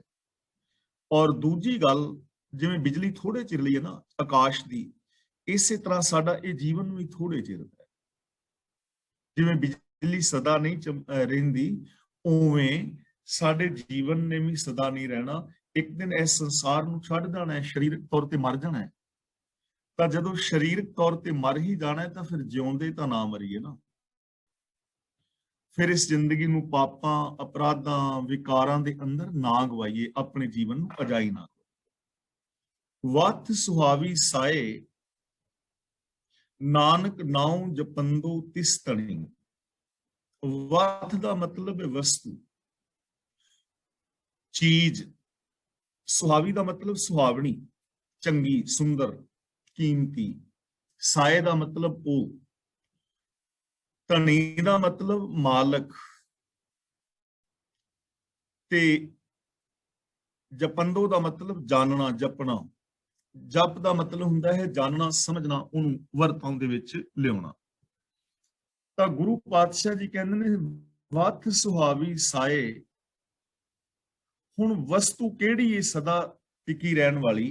ਨਾਉ ਜਪੰਦੋ ਤਿਸ ਤਣੀ, ਪ੍ਰਭੂ ਦੇ ਹੁਕਮ ਨੂੰ ਜਾਣਨਾ, ਪ੍ਰਭੂ ਦੇ ਹੁਕਮ ਨੂੰ ਸਮਝਣਾ, ਔਰ ਰੱਬੀ ਗੁਣਾਂ ਦੇ ਧਾਰਨੀ ਹੋਣਾ। ਇਹ ਵਸਤੂ ਸਦਾ ਰਹਿਣ ਵਾਲੀ ਹੈ, ਇਹ ਵਸਤੂ ਸਦਾ ਸੁਖ ਦੇਣ ਵਾਲੀ ਹੈ।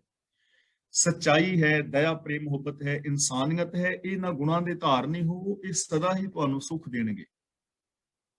ਨਾਉ ਜਪੰਦੋ, ਨਾਉ ਦਾ ਮਤਲਬ ਹੁਕਮ, ਜਪੰਦੋ ਦਾ ਮਤਲਬ ਜਾਣਨਾ, ਸਮਝਣਾ।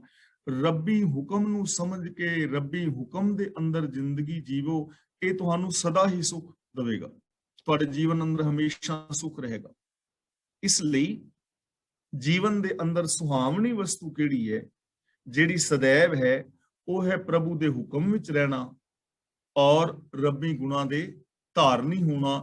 ਇਹ ਸਦਾ ਰਹਿਣ ਵਾਲੀ ਹੈ। ਬਾਕੀ ਜੋ ਵਿਕਾਰ ਨੇ ਉਹ ਬਿਜਲੀ ਦੇ ਲਿਸ਼ਕਾਰੇ ਵਰਗੇ ਨੇ, ਇੱਕ ਵਾਰੀ ਲਿਸ਼ਕਾਰਾ ਹੋਇਆ, ਪਲ ਭਰ ਦਾ ਸੁੱਖ, ਫਿਰ ਹਨੇਰਾ ਹੀ ਹਨੇਰਾ ਹੈ। ਪੌੜੀ। ਸਿਮਰਿਤ ਸਾਸਤ ਸੋਧ ਸਭ ਕਿਨੇ ਕੀਮ ਨਾ ਜਾਣੀ। ਸਿਮਰਿਤ ਸ਼ਾਸਤਰ ਦਾ ਮਤਲਬ ਸਿਮਰਤੀਆਂ ਸ਼ਾਸਤਰ ਜੋ ਧਰਮ ਗ੍ਰੰਥ ਨੇ।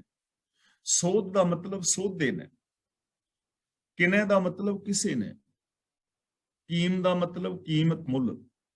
ਗੁਰੂ ਜੀ ਕਹਿੰਦੇ ਨੇ ਸਿਮਰਤੀਆਂ ਸ਼ਾਸਤਰ ਸਾਰੇ ਚੰਗੀ ਤਰ੍ਹਾਂ ਵੇਖੇ ਨੇ, ਖੋਜਿਆ ਹੈ, ਪੜ੍ਹਿਆ ਹੈ, ਵਿਚਾਰਿਆ ਹੈ, ਖੋਜੇ ਨੇ, ਸੋਧੇ ਨੇ।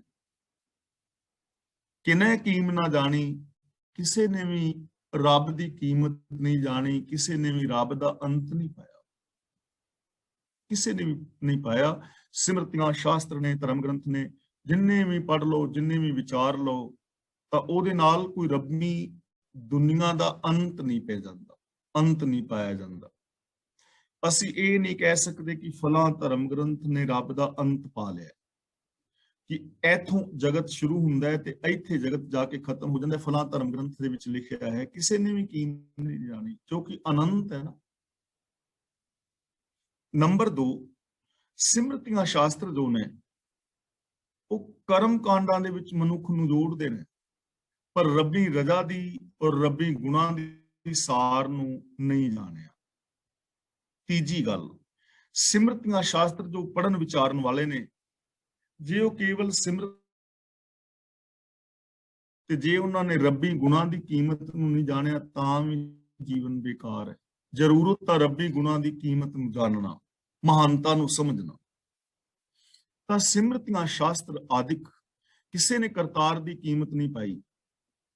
ਕੋਈ ਇਹ ਨਹੀਂ ਦੱਸ ਸਕਦਾ ਕਿ ਰੱਬ ਇਸ ਮੁੱਲ ਦੇ ਨਾਲ ਮਿਲ ਸਕਦਾ ਹੈ, ਕਿਉਂਕਿ ਕੀਮਤ ਤੋਂ ਪਰੇ ਹੈ ਨਾ। ਕੰਚਨ ਸਿਉ ਪਾਈਏ ਨਹੀਂ ਤੋਲ, ਮਨ ਦੇ ਰਾਮ ਲਿਆ ਹੈ ਮੋਲ। ਇੱਥੇ ਤਾਂ ਆਪਣਾ ਆਪਾ ਵਾਰਨਾ ਹੈ।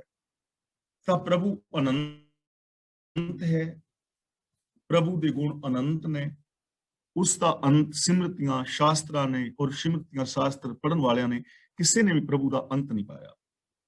ਤਾਂ ਇੱਥੋਂ ਸਾਨੂੰ ਇੱਕ ਮਹਾਨ ਸੋਚ ਮਿਲ ਰਹੀ ਹੈ, ਜੋ ਮੈਂ ਰੋਜ਼ ਆਪ ਨਾਲ ਬੇਨਤੀ ਕਰ ਰਿਹਾ, ਕਿ ਸਾਡੇ ਜੀਵਨ ਦੇ ਅੰਦਰ ਵਿਕਾਸ ਦੀਆਂ ਅਨੰਤ ਸੰਭਾਵਨਾਵਾਂ ਨੇ, ਕਿਉਂਕਿ ਜੋ ਅਨੰਤ ਗੁਣਾਂ ਦਾ ਮਾਲਕ ਹੈ ਉਹ ਸਾਡੇ ਅੰਦਰ ਹੈ।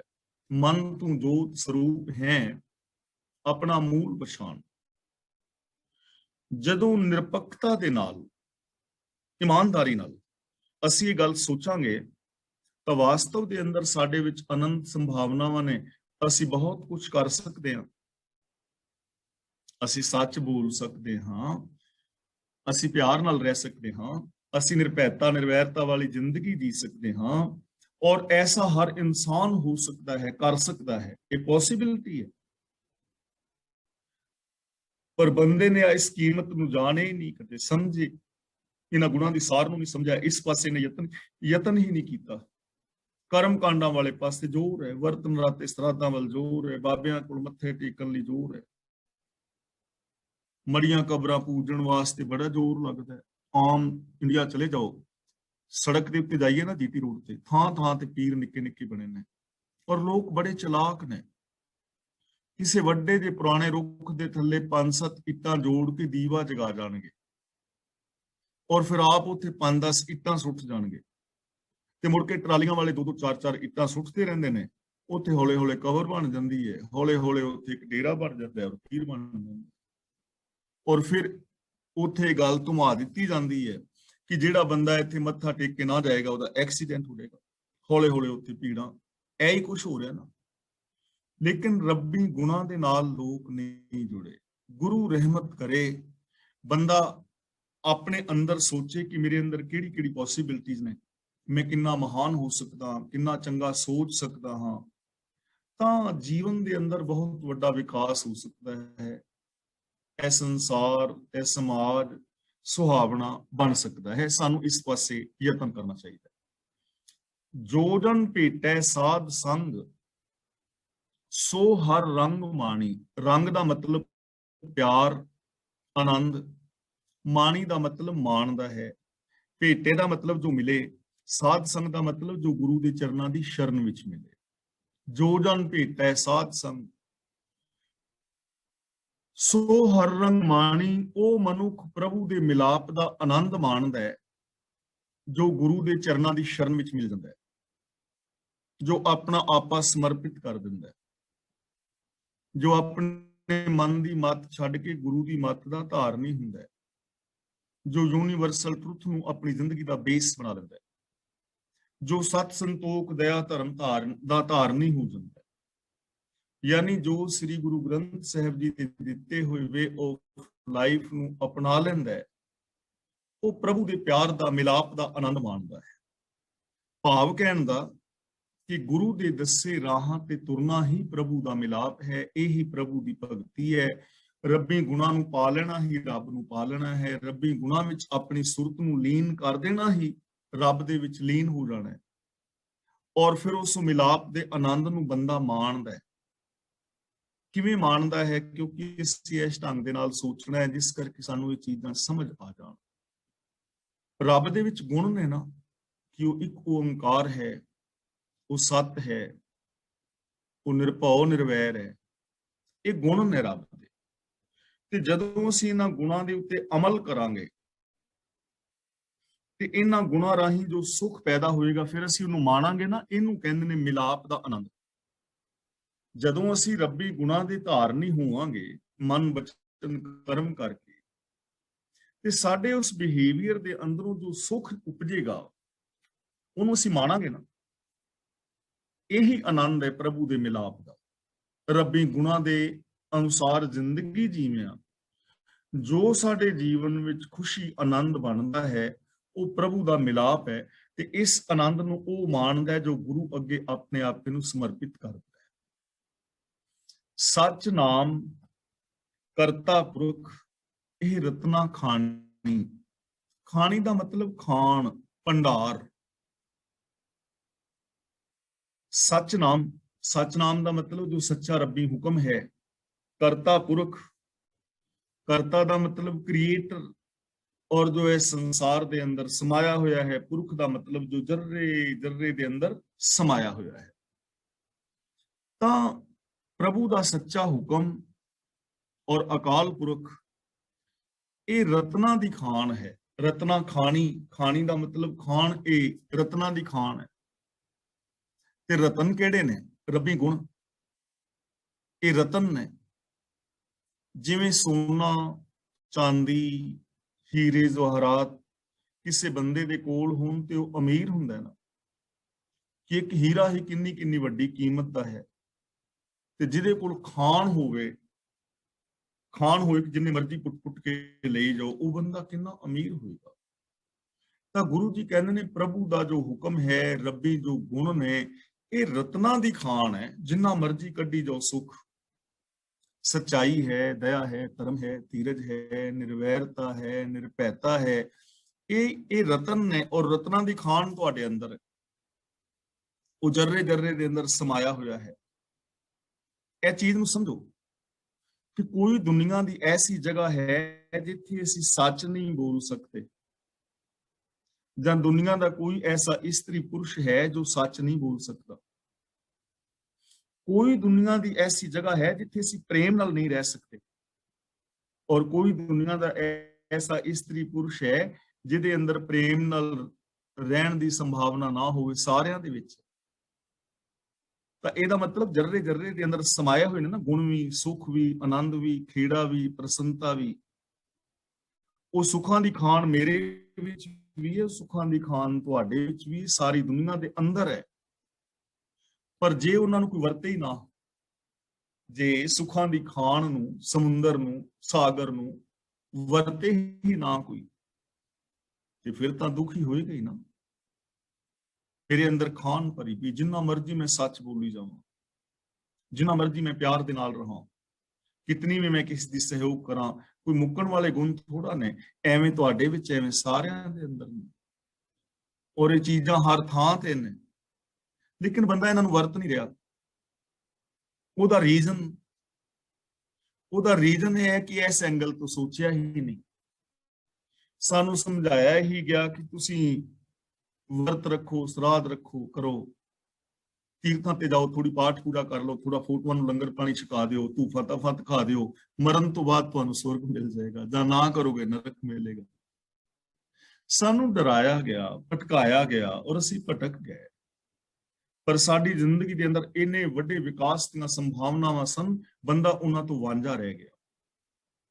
ਤਾਂ ਗੁਰੂ ਜੀ ਕਹਿੰਦੇ ਨੇ ਇਹ ਪ੍ਰਭੂ ਔਰ ਪ੍ਰਭੂ ਦੇ ਗੁਣ, ਇਹ ਸੁੱਖਾਂ ਦੀ ਰਤਨਾ ਦੀ ਖਾਨ ਹੈ। ਮਸਤਕ ਹੋਵੇ ਲਿਖਿਆ ਹਰ ਸਿਮਰ ਪ੍ਰਾਣੀ। ਜੇ ਮਸਤਕ ਤੇ ਲਿਖਿਆ ਹੋਵੇ ਤਾਂ ਉਹ ਬੰਦਾ ਰੱਬ ਨੂੰ ਯਾਦ ਕਰਦਾ ਹੈ। ਜੇ ਮਸਤਕ ਤੇ ਲਿਖਿਆ ਹੋਵੇ। ਹੁਣ ਸਾਨੂੰ ਫਿਰ ਇੱਥੇ ਇਹ ਚੀਜ਼ ਪੜਾਈ ਗਈ ਹੈ ਕਿ ਕਿਸਮਤ ਰੱਬ ਲਿਖ ਕੇ ਭੇਜਦਾ ਹੈ। ਜੇ ਰੱਬ ਨੇ ਸਾਡੇ ਮਸਤਕ ਤੇ ਲਿਖੇ ਹੀ ਨਹੀਂ ਮਿਲਾਪ, ਤੇ ਅਸੀਂ ਕਿਵੇਂ ਮਿਲੀਏ? ਇਹਦਾ ਮਤਲਬ ਅਸੀਂ ਤੇ ਦੋਸ਼ੀ ਨਹੀਂ ਹਾਂ, ਦੋਸ਼ੀ ਤਾਂ ਫਿਰ ਰੱਬ ਹੈ। ਪਰ ਇਹ ਬੇਨਤੀ ਮੈਂ ਕਈ ਵਾਰ ਪਹਿਲਾਂ ਕਰ ਚੁੱਕਾ, ਜਿਵੇਂ ਇੱਕ ਮਾਂ-ਬਾਪ ਦੇ 3 ਜਾਂ 4 ਬੱਚੇ ਨੇ ਤੇ ਉਸ ਮਾਂ-ਬਾਪ ਨੂੰ ਪੈਨ ਕਾਪੀ ਦੇ ਦਿੱਤੀ ਜਾਏ ਵੀ ਆਪਣੇ ਬੱਚੇ ਦੀ ਕਿਸਮਤ ਤੂੰ ਆਪ ਲਿਖ ਲੈ, ਤਾਂ ਮਾਂ-ਬਾਪ ਕਿਹੜੇ ਬੱਚੇ ਦੀ ਕਿਸਮਤ ਚੰਗੀ ਲਿਖੇਗਾ ਔਰ ਕਿਹੜੇ ਦੀ ਮਾੜੀ? 4 ਬੱਚੇ ਨੇ, ਉਹਨਾਂ ਦੇ ਵਿੱਚੋਂ ਲਿਖੇਗਾ ਕਿ ਇੱਕ ਬੰਦਾ ਤੇ ਰਾਸ਼ਟਰਪਤੀ ਬਣ ਜਾਏ ਤੇ ਦੂਜਾ ਬੱਚਾ ਚਪੜਾਸੀ ਰਹੇ, ਕੱਪੜੇ ਉਹਦੇ ਭੈੜੇ ਹੋਣ, ਖਾਣ ਨੂੰ ਉਹਨੂੰ ਰੋਟੀ ਨਾ ਮਿਲੇ, ਤੇ ਤੀਜੇ ਬੱਚੇ ਨੂੰ ਸ਼ੂਗਰ ਹੋ ਜਾਏ ਤੇ ਕੈਂਸਰ ਹੋ ਜਾਏ, ਤੇ ਚੌਥੇ ਦਾ ਐਕਸੀਡੈਂਟ ਹੋ ਜਾਏ ਤੇ ਉਹਨੂੰ ਪੋਲੀਓ ਹੋ ਜਾਏ ਤੇ ਲੱਤਾਂ ਬਾਹਾਂ ਉਹਦੀਆਂ ਟੁੱਟ ਪੈ ਜਾਣ। ਕੋਈ ਐਵੇਂ ਲਿਖੇਗਾ? ਕੋਈ ਮਾਂ-ਬਾਪ ਇਹ ਤੇ ਸੋਚ ਵੀ ਨਹੀਂ ਸਕਦੇ। ਤੇ ਮੈਂ ਜੋ ਗੱਲਾਂ ਕਹਿ ਰਿਹਾ ਇਹ ਵੀ ਸੁਣਨ ਵਾਸਤੇ ਕੋਈ ਤਿਆਰ ਨਹੀਂ ਹੁੰਦਾ। ਇਹ ਤਾਂ ਸੋਚਣਾ ਵੀ ਬੇਵਕੂਫੀ ਹੈ ਕਿ ਇੱਕ ਮਾਂ-ਬਾਪ ਆਪਣੇ ਇੱਕ ਬੱਚੇ ਦੀ ਕਿਸਮਤ ਚੰਗੀ ਲਿਖੇ ਤੇ ਇੱਕ ਦੀ ਮਾੜੀ।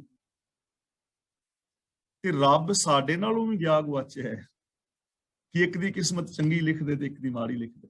ਨਾਲੇ ਅਸੀਂ ਕਹਿੰਦੇ ਹਾਂ ਉਹ ਦਿਆਲੂ ਹੈ, ਨਾਲੇ ਅਸੀਂ ਕਹਿੰਦੇ ਹਾਂ ਉਹ ਦਇਆ ਦਾ ਸਾਗਰ ਹੈ, ਨਾਲੇ ਅਸੀਂ ਮੂਲ ਮੰਤਰ ਵਿੱਚ ਰੋਜ਼ ਪੜ੍ਹਦੇ ਹਾਂ ਵੀ ਉਹ ਨਿਰਵੈਰ ਹੈ, ਸਤਿਗੁਰ ਸਭਨਾਂ ਦਾ ਭਲਾ ਮਨਾਏਂਦਾ, ਕਿਸ ਦਾ ਬੁਰਾ ਕਿਉਂ ਹੋਏ, ਏਕ ਪਿਤਾ ਏਕਸ ਕੇ ਹਮ ਬਾਰਿਕ। ਇਸ ਲਈ ਰੱਬ ਨੇ ਮੱਥੇ ਤੇ ਲਿਖੇ ਲੇਖ ਨੇ ਇਹ ਉਹ ਨਹੀਂ ਹੈ, ਗਲਤ ਵਿਆਖਿਆ ਕੀਤੀ ਹੈ। ਜੋ ਲੋਕ ਕਿਸਮਤਵਾਦੀ ਨੇ ਉਹ ਐਸੀ ਵਿਆਖਿਆ ਕਰਦੇ ਨੇ। ਮਸਤਕ ਦੇ ਲੇਖ ਕੀ ਨੇ ਇਹ ਆਪਾਂ ਬਹੁਤ ਵਾਰੀ ਵਿਚਾਰ ਚੁੱਕੇ ਹਾਂ ਤੇ ਬਾਰ-ਬਾਰ ਇਹ ਸ਼ਬਦ ਆ ਰਹੇ ਨੇ ਤੇ ਬਾਰ-ਬਾਰ ਸਾਨੂੰ ਵਿਚਾਰਨਾ ਚਾਹੀਦਾ ਹੈ, ਜਿਸ ਕਰਕੇ ਸਾਡੀ ਸਮਝ ਵਿੱਚ ਇਹ ਚੀਜ਼ਾਂ ਬਹਿ ਜਾਣ। ਜੋ ਅਸੀਂ ਸੋਚਦੇ ਹਾਂ, ਜੋ ਅਸੀਂ ਬੋਲਦੇ ਹਾਂ, ਉਹ ਸਾਡੇ ਦਿਮਾਗ ਦੇ ਅੰਦਰ ਪੈਂਦਾ ਜਾਂਦਾ ਹੈ। ਦੇਖੋ, ਬੱਚਾ ਜਨਮ ਲੈਂਦਾ ਹੈ ਨਾ, ਜੇ ਕੋਈ ਸਿੱਖ ਪਰਿਵਾਰ ਵਿੱਚ ਬੱਚਾ ਪੈਦਾ ਹੋਇਆ ਤੇ ਉਹ ਪੰਜਾਬੀ ਬੋਲੇਗਾ ਕਿਉਂਕਿ ਉਹਦੇ ਕੰਨਾਂ ਵਿੱਚ ਪਈ ਪੰਜਾਬੀ ਹੈ, ਤਾਂ ਉਹਦੇ ਮਸਤਕ ਤੇ ਪੰਜਾਬੀ ਲਿਖੀ ਗਈ ਨਾ। ਰੱਬ ਨੇ ਲਿਖ ਕੇ ਨਹੀਂ ਭੇਜੀ, ਇੱਥੇ ਲਿਖੀ ਗਈ। ਜੇ ਕੋਈ ਹਿੰਦੂਆਂ ਦੇ ਘਰ ਪੈਦਾ ਹੋਇਆ ਤੇ ਹਿੰਦੀ ਬੋਲੇਗਾ, ਅੰਗਰੇਜ਼ਾਂ ਦੇ ਘਰ ਅੰਗਰੇਜ਼ੀ ਬੋਲੇਗਾ, ਜੇ ਕੋਈ ਮੁਸਲਮਾਨਾਂ ਵਾਲੇ ਤਾਂ ਉਰਦੂ ਬੋਲੇਗਾ। ਜੋ ਕੁਝ ਉਹਨੇ ਸੁਣਿਆ ਉਹਦੇ ਅੰਦਰ ਸੰਸਕਾਰ, ਫਿਰ ਜੈਸਾ ਉਹਨੇ ਵਤੀਰਾ ਪਰਿਵਾਰ ਵਿੱਚ ਵੇਖਿਆ, ਸਮਾਜ ਵਿੱਚ ਵੇਖਿਆ, ਉਹਦੇ ਅੰਦਰ ਸੰਸਕਾਰ ਪੈਦਾ ਹੁੰਦੇ ਗਏ, ਸੁਭਾਅ ਬਣਦਾ ਗਿਆ, ਆਦਤਾਂ ਬਣ ਗਈਆਂ ਤੇ ਉਹਨਾਂ ਆਦਤਾਂ ਮੁਤਾਬਕ ਬੰਦਾ ਜੀਵੀ ਜਾਂਦਾ ਹੈ। ਇਸੇ ਨੂੰ ਕਹਿੰਦੇ ਨੇ ਮਸਤਕ ਤੇ ਲਿਖਣਾ। ਸ਼ੁਰੂ ਤੋਂ ਲੈ ਕੇ ਸੰਸਕਾਰ ਜੇ ਚੰਗੇ ਨੇ, ਜਿਨਨੇ ਆਪਣੇ ਅੰਦਰ ਚੰਗੇ ਸੰਸਕਾਰ ਪੈਦਾ ਕੀਤੇ ਨੇ, ਤਾਂ ਉਹ ਚੰਗੇ ਕੰਮ ਕਰੇਗਾ, ਤੇ ਜਿਨੇ ਆਪਣੇ ਅੰਦਰ ਮਾੜੇ ਸੰਸਕਾਰ ਪੈਦਾ ਕਰ ਲੈਣੇ ਉਹ ਮਾੜੇ ਕਰਮ ਕਰੇਗਾ। ਤਾਂ ਮਸਤਕ ਹੋਵੇ ਲਿਖਿਆ, ਆਪਣੇ ਬਣੇ ਹੋਏ ਸੁਭਾਅ ਮੁਤਾਬਕ, ਯਾਨੀ ਸੰਸਕਾਰ ਜਿਹੜੇ ਨੇ ਜਿਹਦੇ ਅੰਦਰ ਚੰਗੇ ਸੰਸਕਾਰ ਲਿਖੇ ਹੋਣ। ਹਰ ਸਿਮਰ ਪ੍ਰਾਣੀ ਦਾ ਮਤਲਬ ਉਹ ਪ੍ਰਾਣੀ ਰੱਬ ਨੂੰ ਯਾਦ ਕਰਦਾ ਹੈ, ਜਿਹਨੇ ਆਪਣੇ ਅੰਦਰ ਇਹ ਸੰਸਕਾਰ ਲਿਖੇ ਨੇ, ਜਿਹਨੇ ਗੁਣ ਧਾਰਨ ਕੀਤੇ ਨੇ। ਤੇ ਜਿਹਨੇ ਧਾਰਨ ਨਹੀਂ ਕੀਤੇ, ਜਿਹਨੇ ਸ਼ਰਾਬ ਨੂੰ ਯਾਦ ਕੀਤਾ ਹੈ, ਦੇਵੀਆਂ ਦੇਵਤਿਆਂ ਨੂੰ ਯਾਦ ਕੀਤਾ ਹੈ, ਉਹਦੇ ਅੰਦਰ ਉਹ ਲਿਖੇ ਗਏ ਨੇ, ਉਹ ਕਰੀ ਜਾਂਦਾ ਹੈ। ਹੁਣ ਤੁਸੀਂ ਆਪਣੇ ਮਸਤਕ ਵਿੱਚ ਕੀ ਲਿਖਣਾ ਚਾਹੁੰਦੇ ਹੋ?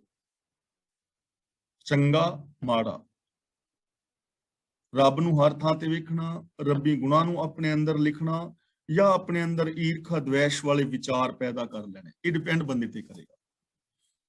ਤਾਂ ਗੁਰੂ ਜੀ ਕਹਿੰਦੇ ਨੇ ਉਹੀ ਮਨੁੱਖ ਰੱਬ ਨੂੰ ਯਾਦ ਕਰਦੇ ਨੇ ਜਿਨ੍ਹਾਂ ਨੇ ਆਪਣੇ ਅੰਦਰ ਉਸ ਰੱਬੀ ਯਾਦ ਦੇ ਸੰਸਕਾਰ ਪੈਦਾ ਕੀਤੇ ਨੇ, ਆਪਣਾ ਐਸਾ ਸੁਭਾਅ ਬਣਾਇਆ ਹੈ। ਤੋਸਾ ਦਿੱਚੈ ਸੱਚ ਨਾਮ, ਨਾਨਕ ਮਹਿਮਾਨੀ। ਤੋਸਾ ਦਾ ਮਤਲਬ ਹੁੰਦਾ ਹੈ ਰਾਹ ਦਾ ਖਰਚ। ਜਿਵੇਂ ਪਹਿਲਾਂ ਜਾਈਦਾ ਸੀ ਨਾ, ਸਫ਼ਰ ਕਰੀਦਾ ਸੀ ਤੇ ਪਰੌਂਠੇ ਬੰਨ ਦਿੰਦੇ ਸਨ ਘਰ ਦੇ, 2-3-4 ਪਰੌਂਠੇ ਬਣਾ ਦੇਣੇ ਵੀ ਰਾਹ ਵਿੱਚ ਖਾ ਲੈਣਾ, ਕਿਉਂਕਿ ਟਾਈਮ ਜ਼ਿਆਦਾ ਲੱਗਦਾ ਹੁੰਦਾ ਸੀ। ਅੱਜ ਕੱਲ ਵੀ ਲੋਕ ਜਾਂਦੇ ਨੇ ਕਾਰਾਂ ਵਿੱਚ, ਤਾਂ ਲੋਕ ਆਪਣੇ ਨਾਲ ਕੋਕ ਵਗੈਰਾ ਜਾਂ ਕੁਝ ਵੀ ਖਾਣ ਪੀਣ ਵਾਸਤੇ ਕੁਛ ਨਾ ਕੁਛ ਰੱਖ ਲੈਂਦੇ ਨੇ। ਅੱਜ ਵੀ ਅਸੀਂ ਸਫ਼ਰ ਕਰਨਾ ਹੈ ਤਾਂ ਸਾਡੇ ਕੋਲ ਖਰਚਾ ਪਾਣੀ ਚਾਹੀਦਾ ਨਾ, ਚਾਹੇ ਕਾਰ ਵਿੱਚ ਅਸੀਂ ਪੈਟਰੋਲ ਪਾਉਣਾ ਹੈ, ਸਾਡੇ ਕੋਲ ਕਾਰਡ ਹੋਵੇ। ਤੋਸਾ ਦਾ ਮਤਲਬ ਰਾਹ ਦਾ ਖਰਚ। ਹੁਣ ਸਾਡਾ ਜੀਵਨ ਹੈ, ਇਹਦੇ ਵਿੱਚ ਸਾਨੂੰ ਖਰਚ ਚਾਹੀਦਾ ਹੈ ਜ਼ਿੰਦਗੀ ਜੀਣ ਵਾਸਤੇ, ਤੇ ਉਹ ਖਰਚ ਆ ਪੈਸਾ ਵਗੈਰਾ ਨਹੀਂ, ਤੁਸੀਂ ਕਮਾ ਹੀ ਰਹੇ। ਹੁਣ ਗੁਰੂ ਜੀ ਮੰਗ ਰਹੇ ਨੇ ਕਿ ਮੈਨੂੰ ਸੱਚ ਨਾਮ, ਕਿ ਇਹ ਮਾਲਕ ਮੈਨੂੰ ਜੀਵਨ ਦਾ ਜਿਹੜਾ ਖਰਚ ਹੈ ਨਾ ਜ਼ਿੰਦਗੀ ਵਿੱਚ, ਉਹ ਸੱਚ ਦੇ, ਰੱਬੀ ਗੁਣ। ਜਿਨ੍ਹਾਂ ਨੂੰ ਮੈਂ ਜੀਵਨ ਵਿੱਚ ਖਰਚਾਂ, ਜਿਹੜੇ ਮੇਰੀ ਭੁੱਖ ਨੂੰ ਮਿਟਾਣਗੇ। ਜਿਵੇਂ ਸਾਡੀ ਭੁੱਖ ਨੂੰ ਮਿਟਾਉਣ ਲਈ ਪਰੌਂਠੇ ਅਸੀਂ ਨਾਲ ਬੰਨ੍ਹਦੇ ਹਾਂ ਨਾ, ਤਾਂ ਜੇ ਅਸੀਂ ਆਪਣੀ ਮਾਨਸਿਕ ਭੁੱਖ ਮਿਟਾਉਣਾ ਚਾਹੁੰਦੇ ਹਾਂ ਤਾਂ ਸਾਨੂੰ ਸ਼ੁਭ ਗੁਣਾਂ ਦਾ ਭੋਜਨ ਕਰਨਾ ਚਾਹੀਦਾ ਹੈ। ਸੱਚਾਈ ਹੈ, ਦਇਆ ਹੈ, ਪਿਆਰ ਮੁਹੱਬਤ ਹੈ। ਨਾਨਕ ਮਹਿਮਾਨੀ ਦਾ ਮਤਲਬ ਹੈ ਖਾਤਰਦਾਰੀ, ਕਿ ਨਾਨਕ ਦੀ ਖਾਤਰਦਾਰੀ ਇਹੀ ਹੈ ਕਿ ਆਪਣਾ ਸੱਚਾ ਨਾਮ ਮੈਨੂੰ ਖਰਚਣ ਵਾਸਤੇ ਦੇ। ਜਿਵੇਂ ਜਾਈਦਾ ਨਾ, ਬਾਹਰ ਬੱਚਾ ਜਾ ਰਿਹਾ ਹੈ ਤੇ ਬੱਚੇ ਨੂੰ ਮਾਂ-ਬਾਪ ਖਰਚ ਦੇ ਦਿੰਦੇ ਨੇ, ਤਾਂ ਗੁਰੂ ਪਾਤਸ਼ਾਹ ਜੀ ਕਹਿੰਦੇ ਨੇ, ਹੇ ਪ੍ਰਭੂ, ਇਸ ਸੰਸਾਰ ਦੇ ਅੰਦਰ ਮੈਂ ਵੀ ਇੱਕ ਮਹਿਮਾਨ ਹਾਂ, ਇੱਕ ਮੁਸਾਫਿਰ ਹਾਂ, ਤੇ ਇਸ ਜੀਵਨ ਸਫ਼ਰ ਦੇ ਅੰਦਰ ਮੈਨੂੰ ਖਰਚਣ ਵਾਸਤੇ ਆਪਣਾ ਨਾਮ ਦੇ, ਆਪਣੇ ਹੁਕਮ ਦੀ ਸੂਝ ਬਖਸ਼, ਕਿ ਮੈਂ ਤੇਰੇ ਹੁਕਮ ਦੇ ਅੰਦਰ ਤੁਰ ਸਕਾਂ, ਮੈਂ ਤੇਰਾ ਗੁਨਾਹ ਦਾ ਧਾਰਨੀ ਹੋ ਕੇ ਜ਼ਿੰਦਗੀ ਬਿਤਾ ਸਕਾਂ, ਮੈਨੂੰ ਇਹ ਖਰਚ ਦੇ। ਤਾਂ ਇਹਦਾ ਭਾਵ ਕਿ ਅਸੀਂ ਇਸ ਸੰਸਾਰ ਦੇ ਅੰਦਰ ਰੱਬੀ ਗੁਣਾਂ ਦੇ ਧਾਰਨੀ ਹੋ ਕੇ ਆਪਣੀ ਜ਼ਿੰਦਗੀ ਜੀਣ ਦਾ ਯਤਨ ਕਰਨਾ ਹੈ, ਤਾਂ ਸਾਡਾ ਜਿਹੜਾ ਜੀਵਨ ਹੈ ਉਹ ਸਫਲ ਔਰ ਸੁਚੱਜਾ ਹੋ ਸਕਦਾ ਹੈ। ਤਾਂ ਸਾਡੇ ਅੰਦਰ ਦੇਖੋ ਕਿੰਨਾ ਵੱਡੀਆਂ ਪੋਸੀਬਿਲਿਟੀਜ਼ ਨੇ ਜੋ ਅਸੀਂ ਆਪਣੇ ਇਸ ਜੀਵਨ ਦੇ ਅੰਦਰ ਪ੍ਰਾਪਤ ਕਰ ਸਕਦੇ ਹਾਂ। ਔਰ ਬੜੇ ਪਿਆਰ ਦੇ ਨਾਲ ਗੁਰਦੇਵ ਪਾਤਸ਼ਾਹ ਜੀ ਨੇ ਸਾਨੂੰ ਇਸ ਸਮਝਾਇਆ ਹੈ ਇਹਨਾਂ ਸ਼ਲੋਕਾਂ ਦੇ ਅੰਦਰ ਔਰ ਇਹਨਾਂ ਪੌੜੀਆਂ ਦੇ ਅੰਦਰ ਕਿ ਸਾਨੂੰ ਕੀ ਕਰਨਾ ਚਾਹੀਦਾ ਹੈ। ਸਭ ਤੋਂ ਪਹਿਲੀ ਗੱਲ ਸਾਨੂੰ ਇਹ ਸਮਝਾਈ ਹੈ ਕਿ ਉਹ ਦਿਨ ਸੁਹਾਵਣਾ ਹੈ ਜਦੋਂ ਸਾਨੂੰ ਰੱਬ ਯਾਦ ਆਉਂਦਾ ਹੈ। ਤਾਂ ਜੇ ਅਸੀਂ ਆਪਣੇ ਇਸ ਜੀਵਨ ਸਫ਼ਰ ਨੂੰ ਸੁਹਾਵਣਾ ਬਣਾਉਣਾ ਚਾਹੁੰਦੇ ਹਾਂ ਹਰ ਦਿਨ ਨੂੰ, ਤਾਂ ਸਾਨੂੰ ਰੱਬੀ ਗੁਣਾਂ ਦੇ ਨਾਲ ਜੁੜਨਾ ਚਾਹੀਦਾ ਹੈ। ਰੁੱਤ ਕੋਈ ਵੀ ਹੋਵੇ ਉਹ ਤਾਂ ਹੀ ਭਲੀ ਔਰ ਸੁਖਦਾਈ ਹੈ ਜੇ ਅਸੀਂ ਰੱਬੀ ਗੁਣਾਂ ਦੇ ਨਾਲ ਜੁੜਦੇ ਹਾਂ। ਇਸ ਲਈ ਜੇ ਹਰ ਰੁੱਤ ਨੂੰ ਅਸੀਂ ਸੁਖਦਾਈ ਬਣਾਉਣਾ ਚਾਹੁੰਦੇ ਹਾਂ, ਹਰ ਰੁੱਤ ਵਿੱਚ ਆਨੰਦ ਮਾਣਨਾ ਚਾਹੁੰਦੇ ਹਾਂ, ਤਾਂ ਸਾਨੂੰ ਸ਼ੁਭ ਗੁਣਾਂ ਦੇ ਧਾਰਨੀ ਹੋਣਾ ਚਾਹੀਦਾ ਹੈ। ਤੀਜੀ ਗੱਲ ਇਹ ਸਮਝਾਈਏ ਕਿ ਜਗਤ ਦੇ ਅੰਦਰ ਸੱਚੇ ਮਿੱਤਰ ਸਾਡੇ ਸ਼ੁਭ ਗੁਣ ਨੇ, ਜੋ ਸਾਨੂੰ ਸੁਖੀ ਔਰ ਸ਼ਾਂਤ ਕਰ ਦਿੰਦੇ ਨੇ, ਜੋ ਸਾਨੂੰ ਆਤਮਿਕ ਜੀਵਨ ਤੱਕ ਪਹੁੰਚਾਉਂਦੇ ਨੇ।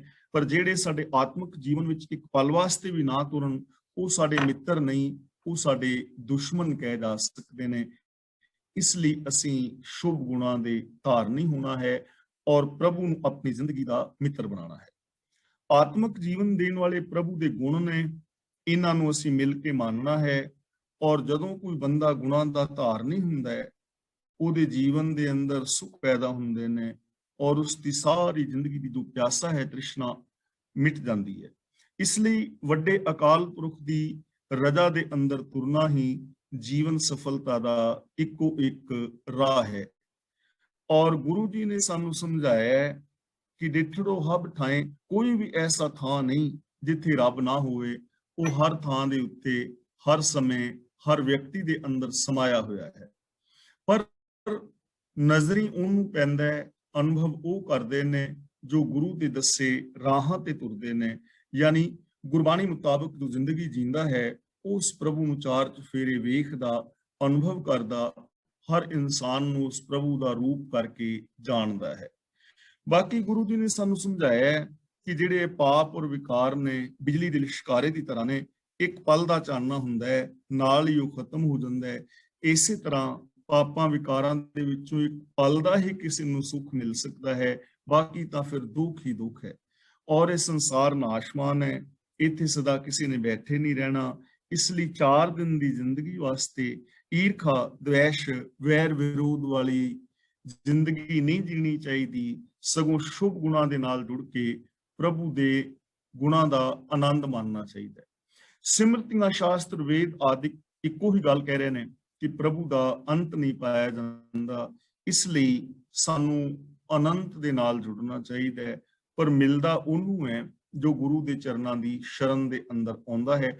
ਔਰ ਸਾਡੇ ਅੰਦਰ ਰਤਨਾਂ ਦੀ ਖਾਨ ਹੈ, ਭਾਵ ਕਿ ਅਨੰਤ ਗੁਣ ਨੇ, ਜਿਨ੍ਹਾਂ ਨੂੰ ਹਰ ਇਨਸਾਨ ਹਰ ਵੇਲੇ ਮਾਣ ਸਕਦਾ ਹੈ। ਐਸੀ ਪੋਸੀਬਿਲਿਟੀ ਹਰ ਇਨਸਾਨ ਦੇ ਅੰਦਰ, ਹਰ ਥਾਂ ਤੇ, ਹਰ ਸਮੇਂ ਹੈ। ਦੇਖੋ ਕਿੰਨਾ ਸੌਖਾ ਮਾਰਗ ਸੁਖੀ ਔਰ ਸ਼ਾਂਤ ਹੋਣ ਦਾ ਗੁਰਦੇਵ ਪਾਤਸ਼ਾਹ ਨੇ ਸਾਨੂੰ ਸਮਝਾਇਆ ਹੈ। ਗੁਰੂ ਜੀ ਰਹਿਮਤ ਕਰਨ, ਅਸੀਂ ਗੁਰੂ ਪਾਤਸ਼ਾਹ ਜੀ ਦੀ ਪਾਵਨ ਬਾਣੀ ਆਪ ਪੜ੍ਹੀਏ ਗੁਰਬਾਣੀ ਦੀ ਵਿਚਾਰ ਆਪ ਕਰੀਏ, ਗੁਰਬਾਣੀ ਮੁਤਾਬਕ ਜ਼ਿੰਦਗੀ ਜੀ ਕੇ ਆਪਣੇ ਜੀਵਨ ਨੂੰ ਸਫਲ ਔਰ ਸੁਚੱਜਾ ਕਰਨ ਦਾ ਯਤਨ ਕਰੀਏ।